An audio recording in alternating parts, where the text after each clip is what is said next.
The Baylor Bears and Texas Longhorns. Here's what I learned this weekend.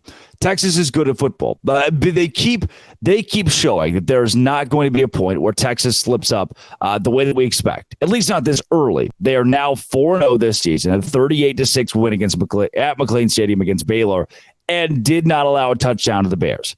Baylor on his backup quarterback, Sawyer Robertson, who didn't play that well, actually just continually got sacked. R.J. Martinez was the leading rusher for the Bears. He is their backup quarterback, third string.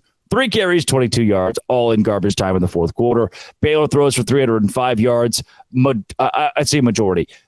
A third of them come in the fourth quarter in garbage time as well. Sawyer Robertson's QBR, 43.1. Texas secondary, the point where I had the biggest questions, was really good. Quinn Ewers, 18 for 23. That's good. 293 yards and a touchdown. Also good. 96.4 QBR. Now, I don't think Quinn Ewers won this game. And I know you're going to freak out.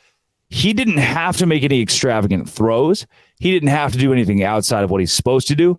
Quinn Ewers was given a task and completed it. He did not have to be extraordinary for Texas to win this game. That's a compliment. Quinn Ewers didn't have to be otherworldly for Texas to go on the road and still roll by 32 points in a game the team was favored by, at one point this week, 14 points. Quinn Ewers did his job.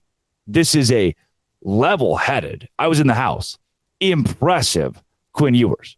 4 touchdowns on the ground as well for the Longhorns. Jonathan Brooks, 18 carries, 106 yards, and 2 scores. He is fast. Xavier Worthy, still my favorite receiver in the Big 12. And Jatavion Sanders, unfamiliar with his game as well.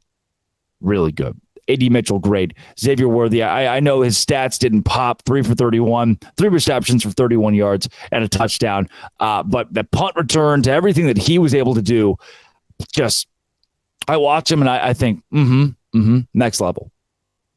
Now, Baylor, Texas, you're not just a contender, but the team. If you don't go to the Big 12 championship game, we got legitimate problems. You did something wrong. Something went very bad for you. Baylor, we're in territory where this team that won the Sugar Bowl in the Big 12 championship just a couple of years ago is staring down the barrel of a 1-11 season. Here's why. At UCF, that's a loss. Versus Texas Tech, who is 1-3, still better than you. That's a loss. At Cincinnati, who went toe-to-toe with Oklahoma, that's a loss. Against Iowa State, who just beat Oklahoma State in a tough, high-scoring dogfight, that's a loss. Against Houston at home, and they lost to Rice, but they also stomped Sam Houston State. And they're not good. You could win that game, but I will call it a toss-up and say you lose the coin flip. We'll give it a loss. At Kansas State, guaranteed. At TCU, guaranteed. West Virginia at home. At this point, as deadly as that team looks, especially running the football, that feels guaranteed. Find me 3 wins the rest of the way for Baylor. At UCF, it's not going to happen. Against Texas Tech, not going to happen. At Cincinnati, it's not going to happen. Iowa State at home, I don't think it happens.